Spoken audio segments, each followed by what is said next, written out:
चुनावी मौसम में सूबे की सत्ता में वापसी के लिए जोर लगा रहे सीएम बघेल ने बीजेपी के सबसे बड़े मुद्दे को हाईजैक कर लिया है। मुख्यमंत्री ने बीजेपी के कांग्रेस का एटीएम वाले बयान को नई परिभाषा दी। मुख्यमंत्री ने कहा कि हां, मैं एटीएम हूं, लेकिन छत्तीसगढ़ की जनता का, जिनके खाते में हर 15 दिन में बटन दबाकर पैसे डालता हूं। फिर अमित शाह जी होंगे भारतीय जनता पार्टी का, कांग्रेस का ये कर रहे हैं तो एटीएम हूं मैं छत्तीसगढ़ की जनता के लिए। हर 15 दिन में बटन दबाता हूं। गरीब गोबर बेचने वाले खाते में जाता है, वर्मी कंपोस्ट बनाने वाले खाते में जाता है, हर महीने में हमारे बेरोजगार साथियों के खाते में पैसा जाता है, हर 3 महीने में किसान और मजदूर के खाते में पैसा जाता है, हर साल हमारे जितने लघु उन पर संग्राहक उसके खाते में पैसा जाता है। तो मैं एटीएम हूं, लेकिन छत्तीसगढ़ की जनता के लिए। और अमित शाह जी भारतीय जनता पार्टी का। एटीएम के बाद सीएम भूपेश बघेल ने किसानों के मुद्दे पर भी बीजेपी के आरोपों की धार कूंद करने की कोशिश की। उन्होंने कहा कि डबल इंजन की सरकार जैसे ही बनी तो छत्तीसगढ़ में किसानों को बोनस देने पर प्रतिबंध लगा दिया। रमन सिंह ने बोनस नहीं दिया, मैं देना चाहता हूं। केंद्र सरकार को चिट्ठी भी लिखी है। चाहते नहीं, क्योंकि डबल इंजन की सरकार जैसे बनी उन्होंने बोनस देने पर प्रतिबंध लगाया था। उन्हीं के कहने पर तो 10 क्विंटल खरीदने का भारतीय जनता पार्टी ने फैसला किया था। 2 साल का बोनस नहीं मिला। चिट्ठी तो मैंने लिखी है कि रमन सिंह जो 2 साल का बोनस नहीं दिया मैं देना चाहता हूं, मुझे अनुमति भर दे दो। तो अनुमति भी नहीं दे रहे हैं। यदि अनुमति दें तो 2 साल का बोनस भी हम किसानों को दे दें। मुख्यमंत्री भूपेश बघेल ने एक तरफ एटीएम और किसान के मुद्दे पर विपक्षी पार्टी के धार को कूंद करने की कोशिश की, तो वहीं दूसरी तरफ ईडी के मुद्दे को लेकर विपक्ष को बैकफुट पर धकेलने की पुरजोर कोशिश भी की। मुख्यमंत्री ने कहा कि बीजेपी अपनी हार देखकर बौखला गई है। उन्होंने छत्तीसगढ़ के बाद राजस्थान में ईडी की कार्रवाई को लेकर केंद्र की सत्ता पर काबिज बीजेपी पर जमकर हमला बोला।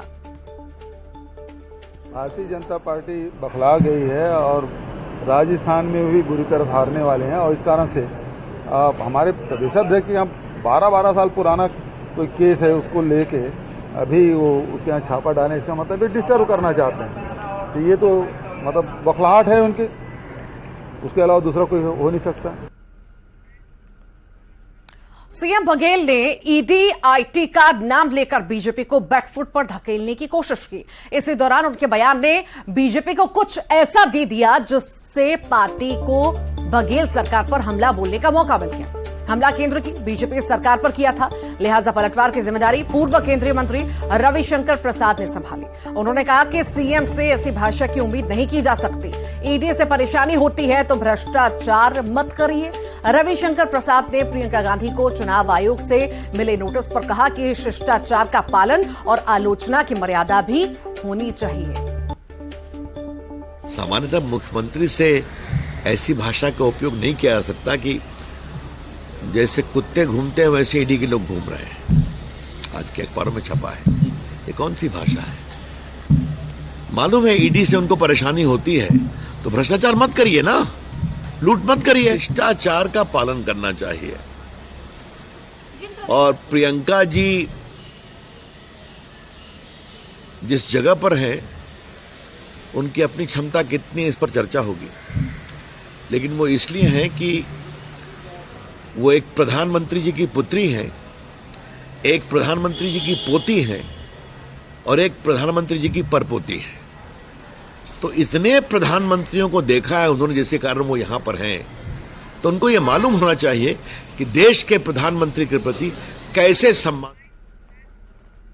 रायपुर में सीएम बघेल पर निशाना साधने के बाद रविशंकर प्रसाद सूरजपुर पहुंचे, जहां चुनावी सभा को संबोधित करते हुए प्रदेश की कांग्रेस सरकार पर घोटालों के आरोपों की झड़ी लगा दी। पूर्व केंद्रीय मंत्री ने प्रदेश की कांग्रेस सरकार पर निशाना साधते हुए कहा, झूठा वादा करने वाली है कांग्रेस, शराब और कोयला घोटाला करने वाली पार्टी है कांग्रेस, सनातन धर्म का अपमान करने वाली है कांग्रेस। तो वहीं रविशंकर ने केंद्र की बीजेपी सरकार की तारीफ की और डिप्टी सीएम टीएस सिंहदेव की भी तारीफ की। कहा, टीएस सिंहदेव के साथ कांग्रेस ने धोखा किया। तो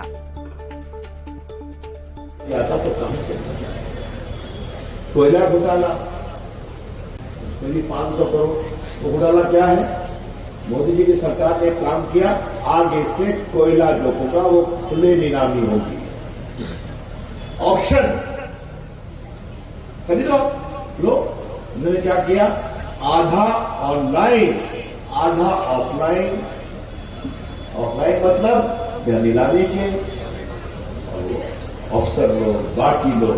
अब बताइए, उनके मुख्यमंत्री कार्यालय के सबसे नजदीकी अफसर वो जेल में है।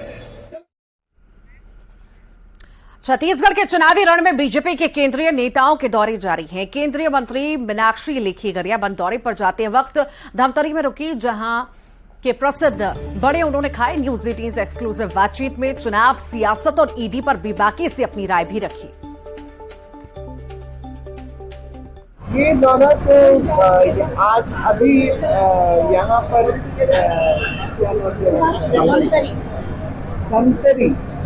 हम धमतरी तो खाली वड़ा खाने आए और वैसे चुनाव में आगे हमारी ड्यूटी है, नामांकन है आज, तो उस सभा में आए हैं। लेकिन हमें पता चला कि धमतरी का दाल वड़ा सबसे मशहूर है, तो हमने कहा नाश्ता इधर ही करके आगे बढ़ेंगे।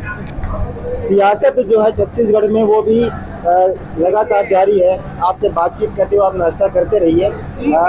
जी जी, थैंक यू। ईडी को लेकर चुनाव में काफ़ी चर्चा हो रही है। मुख्यमंत्री ने भी तीखा कटाक्ष किया है कि जितने कुत्ते घूम रहे हैं छत्तीसगढ़ में, उससे ज़्यादा ईडी घूम रही है। तो काफ़ी कठोर उनकी टिप्पणी, आप क्या कहेंगे इस पर? देखिए, मैं यही कहूँगी कि कुत्ते ना बहुत वफादार होते हैं और इस देश को वफादार लोगों की जरूरत है।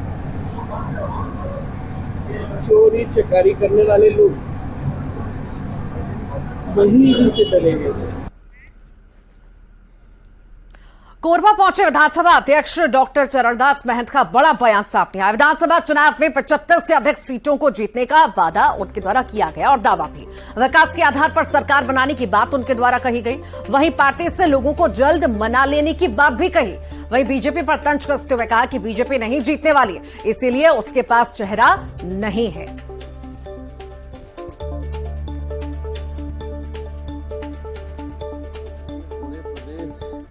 में हम 71 सीटों पर चल रहे थे। 71 सीटों में हमारे विधायक थे और उसको देख के हम सब लोगों ने ये अपना प्रण किया हुआ है कि 75 पार लेके आएंगे।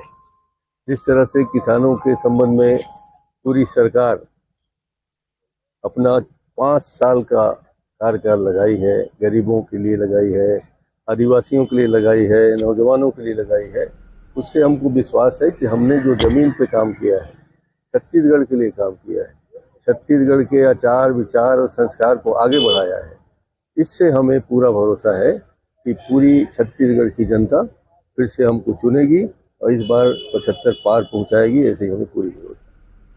और इसी बीच बड़ी खबर अंबिकापुर से